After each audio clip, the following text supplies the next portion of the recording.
Tonight, we're going to talk about something that's really important and special, but also something we don't always talk about openly. We're talking about Filipino marriages. When we think about a Filipino wedding, we usually picture a beautiful day, a happy bride, a proud groom, and two families coming together with joy. We see pictures of love, celebration, and a promise to be together forever. This lovely idea is very strong, and for many, it really is like that. But underneath this pretty picture, there's often a more complicated and sometimes tough reality. It's a world with unspoken rules, a lot of pressure, and hidden truths that people rarely talk about in public. Instead, they're whispered about in private. It's time to show the full picture, not just the parts we like to see. This talk isn't meant to make marriage seem less important. Not at all. It's about trying to understand it better and to honor the experiences of many Filipinos whose marriages are not quite the fairy tales they hoped for. We need to remember that for every story of a happy marriage, there's another story of quiet struggles, of making choices because you have to, not because you want to, and of hearts trying to get through tough times.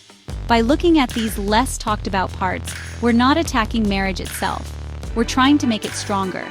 We're giving a voice to those who feel invisible and unheard, and we're making a safe place for honest talks. This conversation is about love, yes, but it's also about money, family, culture, and just getting by. The Filipino idea of marriage is deeply connected to our way of life, shaped by hundreds of years of history, religion, and living together as a community. It's not just a deal between two people. It's a big social event that carries the weight of what the community expects and what families need. This is what makes it so different from many Western ideas, where being an individual is often the main focus. In the Philippines, a marriage means two whole families coming together, with all their past, their money, and their problems. Understanding this big difference is the first step to understanding the special pressures and difficulties that Filipino couples face. These pressures can either make their bond stronger or slowly break it apart. So let's talk about this with kindness, respect, and an open mind. The stories we'll share are not just stories. They are what our friends, our relatives, our neighbors, and maybe even we ourselves have really lived through. They show how strong people can be when things are hard, the tough choices people make for their loved ones, and the never-ending hope for a better life. This isn't about judging anyone. This is about understanding. This is about shining a light on the hidden parts of Filipino married life, so we can all go through it with more wisdom, kindness, and honesty. This is the bottom line. In many Western cultures, a wedding is seen as the ultimate celebration of two individuals choosing to build a life together. The focus is on the couple, their love story, and their future as a self-contained unit. While family support is cherished, the couple is generally expected to be independent, making their own decisions and forging their own path. In the Philippines, however, the narrative is profoundly different. Here, the phrase "I do" resonates far beyond the couple. It is a declaration that signifies the merging of two families, two histories, and two extensive networks of relatives. The marriage is not just a personal milestone. It is a communal event where the families of the bride and groom become inextricably linked. This concept of marriage as a familial alliance has deep roots in our collectivist culture. From the moment a relationship becomes serious, it is no longer just about the couple. The families get involved in a practice we call, where the groom's family formally asks for the bride's hand from her parents. This is more than a charming tradition. It is a symbolic negotiation and agreement between two clans. It sets the stage for a lifetime of shared responsibilities, celebrations, and crises. The couple's home often becomes a hub for extended family, and their decisions, from where to live to how to raise their children, are frequently subject to the opinions and influence of parents, grandparents, aunts, and uncles. This interconnectedness can be a tremendous source of strength. In times of trouble, a Filipino couple can often rely on a vast support system. A sick child, a lost job, or a personal crisis can bring the entire clan together, offering emotional, practical, and even financial assistance. This safety net is a beautiful aspect of our culture, providing a sense of belonging and security that is often missing in more individualistic societies. It reinforces the idea that no one has to face life's challenges alone. The family is the bedrock, a constant source of comfort and aid, celebrating triumphs and cushioning blows with a collective spirit that is deeply ingrained in our national identity. However, this same interconnectedness can create significant challenges. the line between supportive involvement and intrusive interference can become blurred. A young couple may find it difficult to establish their own identity and autonomy when their lives are so closely interwoven with their relatives. Disagreements between the couple can quickly escalate into family feuds, with in-laws taking sides and adding fuel to the fire. The pressure to conform to familial expectations can be immense, stifling individual desires and creating a sense of being constantly watched and judged. The union of families, while a source of great support, simultaneously introduces a complex web of relationships and obligations that the couple must navigate for the rest of their lives. When you get married in the Philippines, your family's influence goes way past just giving advice. There are often strong, unsaid things they expect from you, especially from older family members.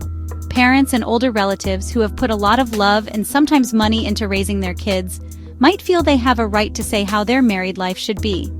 They might expect the couple to live close by, to ask them before making big decisions, and to follow old family traditions. This pressure isn't usually meant to be mean. It often comes from truly wanting the couple to do well. But it can be really tough on new couples as they try to balance what their families want with what they need as a new, separate couple. This whole situation gets even trickier because of a strong Filipino idea called, which means a debt of gratitude. This is a powerful social idea where you feel like you have to pay back a favor or good deed. Kids are taught from a young age to feel a never ending to their parents for giving them life and for all the sacrifices they made to raise them. When they get married, this debt doesn't just go away. Actually, it often gets stronger. A couple might feel they have to support their parents financially, take care of them when they're old, and agree to what they want, even if it's not what the couple wants. This feeling of being obligated for life can become a heavy load, changing how the couple spends their money and makes big life choices. The pressure can be extra strong when it comes to money. It's pretty common for a married couple to be expected to help pay for younger siblings' schooling, older parents' medical bills, or even the daily costs of their wider family. This expectation can cause quiet tension, especially if one spouse feels that their own family's needs are being ignored because of their in-laws. The spouse who earns most of the money might feel like they're carrying the burden of two families, which can lead to bad feelings and arguments. The idea of "what's mine is yours" can go beyond just the couple to include a lot of relatives, making money matters unclear and making it hard for the couple to save money for themselves. In the end, dealing with these family pressures means finding a careful balance. Couples need to learn to set boundaries respectfully, to clearly say what they need, and to find a way to honor their families without losing their own freedom. It's a constant back and forth between old ways and new ways, between what you want as an individual and what your community expects. The weight of family expectations and the lasting power of are big parts of being married in the Philippines. They can be a huge source of comfort and help, but they can also cause a lot of arguments and stress, testing how strong and tough the marriage is at every turn. In any marriage, money matters. But in the context of Filipino culture, financial issues take on a unique and often magnified complexity. The challenges go far beyond simply budgeting for household expenses or saving for the future. For many Filipino couples, their financial life is intricately linked with the needs and demands of their extended family. As we have discussed, the obligation to support parents, siblings, and even more distant relatives is a cultural norm. This can mean that a significant portion of a couple's income is regularly diverted to family members, leaving them with less for their own needs, their children's future, and their personal savings. This can be a major source of friction, especially in the early years of marriage. The situation becomes even more complicated when there is a significant income disparity between the spouses, or when one partner is a foreigner or an overseas Filipino worker. A foreign spouse is often perceived as a limitless source of wealth, a walking ATM. This assumption can lead to immense pressure and resentment. The Filipino spouse may feel torn between their loyalty to their family and their commitment to their partner, while the foreign spouse may feel used and unappreciated, as if their value is measured solely by their financial contributions. This can create a toxic dynamic where love and trust are eroded by financial misunderstandings and the constant weight of family expectations. Furthermore, a lack of financial transparency between spouses can be incredibly damaging. It is not uncommon for one partner to take out secret loans or incur debts to help their family without informing the other. This secrecy, often born from a desire to avoid conflict or a misguided sense of familial duty, can lead to a devastating breach of trust when the truth eventually comes out. The discovery of hidden debts can plunge the couple into a financial crisis and create deep emotional wounds that are difficult to heal. Financial infidelity can be just as painful and destructive as romantic infidelity, shaking the very foundation of the marriage. These financial labyrinths require open, honest, and continuous communication. Couples must be willing to have difficult conversations about money, to set clear boundaries with their families, and to work together as a team to manage their finances. It is essential to create a shared financial plan that balances familial obligations with the couple's own goals and aspirations. Without this transparency and teamwork, the pressures of money can easily overwhelm the bonds of love. The peso and the heart are deeply intertwined, and navigating this complex relationship is one of the greatest challenges a Filipino couple will face. Infidelity is a painful reality in marriages across the world, but in the Philippines, it is shaped by a unique set of cultural and social factors. Cheating is often a topic that is spoken about in hushed tones, surrounded by a complex mix of social acceptance for men and harsh judgment for women. There is a prevalent double standard where a man having an affair is sometimes dismissed as him simply being a man, while a woman who does the same is often ostracized and shamed. This imbalance creates an environment where infidelity can fester, often leading to the phenomenon of the secret second family, a reality that is more common than many are willing to admit. The prevalence of overseas Filipino workers, or OFWs, adds another layer of complexity to the issue of marital fidelity. Millions of Filipinos leave their families behind to work abroad, driven by the desire to provide a better life for their loved ones. These long-distance relationships are incredibly challenging. The loneliness, the physical separation, and the emotional distance can create a void that both the spouse abroad and the one left behind may be tempted to fill with another person. The OFW may seek companionship in a foreign land, while the spouse at home may feel neglected and seek comfort elsewhere. These temporary relationships can evolve into long-term affairs, shattering families and leaving deep scars. When infidelity is discovered, the emotional fallout is immense. It is a profound betrayal that shatters trust and security. For the betrayed spouse, there is the pain of the affair itself, compounded by the public humiliation. Or, they may feel pressure from family and society to forgive and forget, to keep the family together for the sake of the children, or to simply endure the pain in silence. The person who cheated may grapple with guilt, but also with the difficulty of ending the affair, especially if it has resulted in a child. The consequences ripple outward, affecting the children, who are often caught in the middle of their parents' conflict, and the extended family, who may take sides and deepen the division. The path to healing, if one is even possible, is long and arduous. It requires a level of honesty and vulnerability that can be difficult to achieve in a culture that often prioritizes saving face over confronting painful truths. For some, the marriage cannot survive the breach of trust. For others, it becomes a long, difficult journey of rebuilding, often without the help of professional counseling, which is still stigmatized in many parts of the country. The specter of infidelity looms large over many Filipino marriages, a testament to the complex interplay of cultural norms, economic pressures, and the universal frailties of the human heart. While we all hope that marriage is born from love and mutual affection, we must be honest about another powerful motivator: economic survival. In a country where poverty is a stark and persistent reality for millions, marriage can sometimes be viewed as a practical solution, a lifeline out of hardship. For a woman from a poor family, marrying a man with a stable job or from a wealthier background can mean security not just for herself, but for her entire family. This is not necessarily a cold, calculated transaction. Genuine affection can and often does exist, but the economic dimension is an undeniable and powerful undercurrent in the decision to marry. This transactional aspect is most pronounced in marriages between Filipinos and foreign nationals. The allure of a life abroad, free from the daily struggle for survival, is a powerful dream. For some, a foreign spouse represents a ticket to a better life, a chance to secure a future that would be impossible to achieve in the Philippines. This can lead to relationships where the lines between love, gratitude, and obligation are blurred. The Filipino spouse may feel a deep sense of to their foreign partner, while the foreign partner may struggle with doubts about the authenticity of their spouse's affection, wondering if they were loved for who they are or for the opportunities they represent. This dynamic is not limited to international marriages.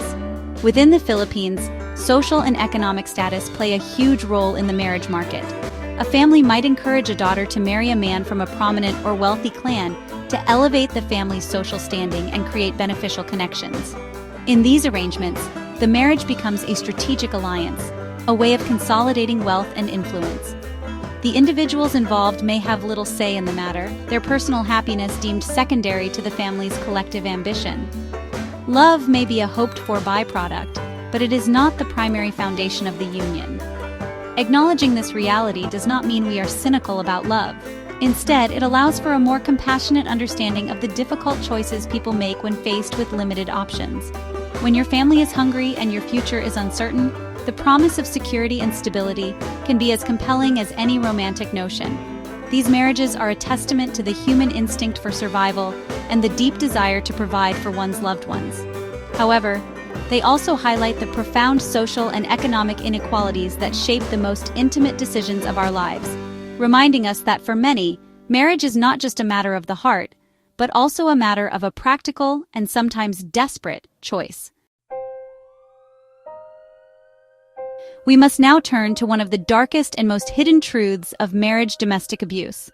This is a painful topic, but it is a reality that we cannot afford to ignore. Power imbalances are inherent in any relationship, but in some Filipino marriages, they can manifest in destructive and dangerous ways. These imbalances can be financial, where one spouse controls all the money and uses it to manipulate their partner. They can be emotional, involving constant criticism, humiliation, and control. And tragically, they can be physical, resulting in violence that leaves both visible and invisible scars. This is a violation that happens behind closed doors, shrouded in shame and silence. The cultural concept of, or endurance, plays a significant and often harmful role in trapping individuals, usually women, in abusive relationships. From a young age, Filipinos are taught the virtue of patience and long-suffering. We are told to endure hardships quietly and to sacrifice our own happiness for the sake of family harmony and social appearances. When a woman is in an abusive marriage, she may be advised by her own family to simply tiisin mo na lang, just endure it. She is encouraged to stay for the children, to avoid the shame of a failed marriage, and to uphold the family's honor. This cultural pressure to endure can make leaving an abusive situation feel like an impossible choice. The legal and social systems can also present formidable barriers for those seeking to escape abuse. While the Philippines has laws against domestic violence, such as the Anti-Violence Against Women and Their Children Act, accessing justice can be a slow and intimidating process.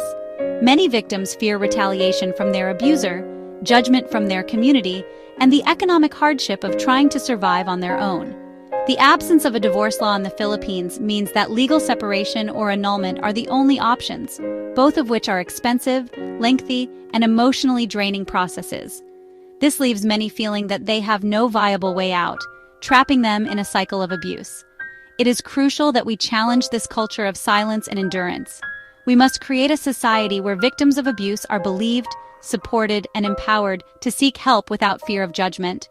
This means educating people about their rights, strengthening support systems like shelters and counseling services, and promoting a new cultural narrative that values individual safety and well-being over the preservation of a toxic marriage at all costs. We must be clear: love should not hurt. Marriage should be a partnership built on respect and equality, not on fear and control. Breaking the silence on domestic abuse is the first step toward breaking the cycle of violence. In our exploration of the complexities of Filipino unions, we must address a particularly painful subject: marriage scams and relationships built on deceit. While most people enter relationships with genuine intentions, there are predators who exploit the desire for love and companionship for financial gain. These scams often target well-meaning foreigners who are seeking a partner in the Philippines. The scammer will create a persona of a loving, devoted partner, building a relationship online over weeks or months.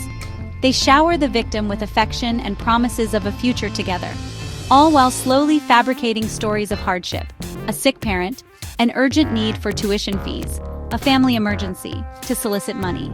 These relationships are built on a foundation of lies. The scammer may be using a fake identity, or they may already be married with a family of their own.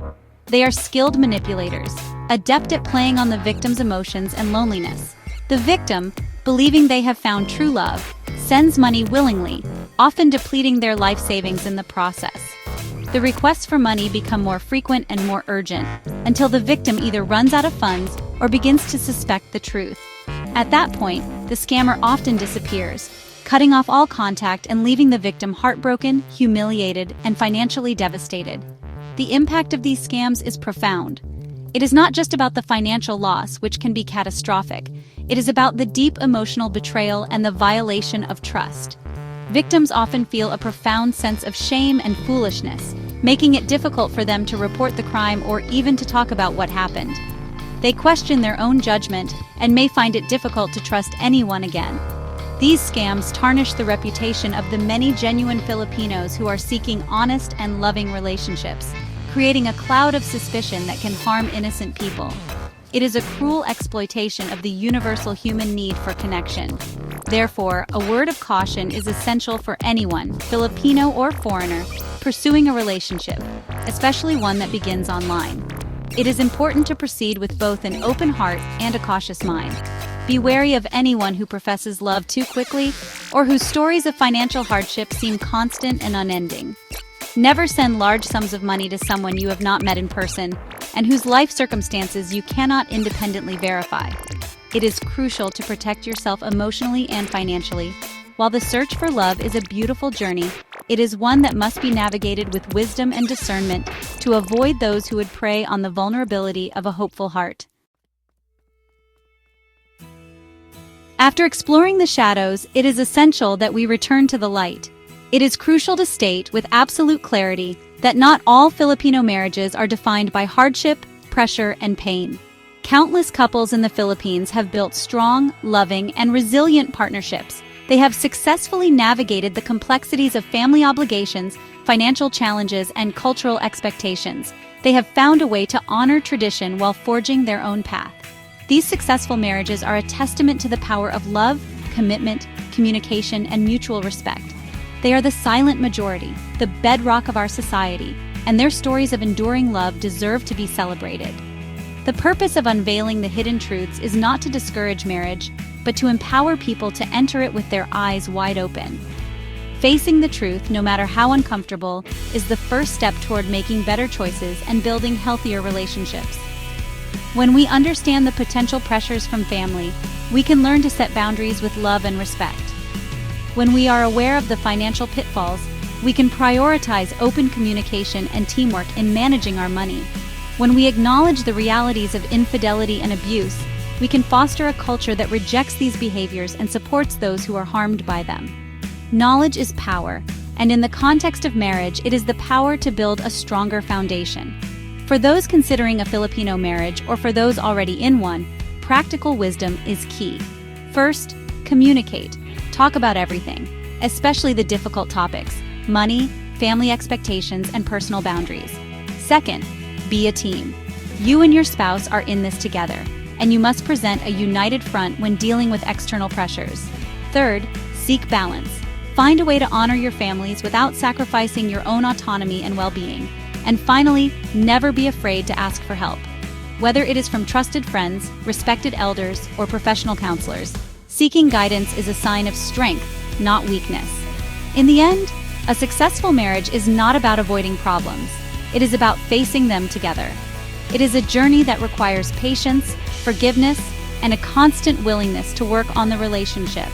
The Filipino spirit is known for its resilience, its ability to find joy in the midst of struggle, and its deep capacity for love. These are the very qualities that can make a Filipino marriage a source of profound happiness and lifelong partnership. By embracing honesty and facing challenges head-on, we can honor the sacredness of marriage while ensuring it is a path to genuine fulfillment, a safe harbor built not on illusions but on the solid ground of truth. Magandang gabi, Pilipinas.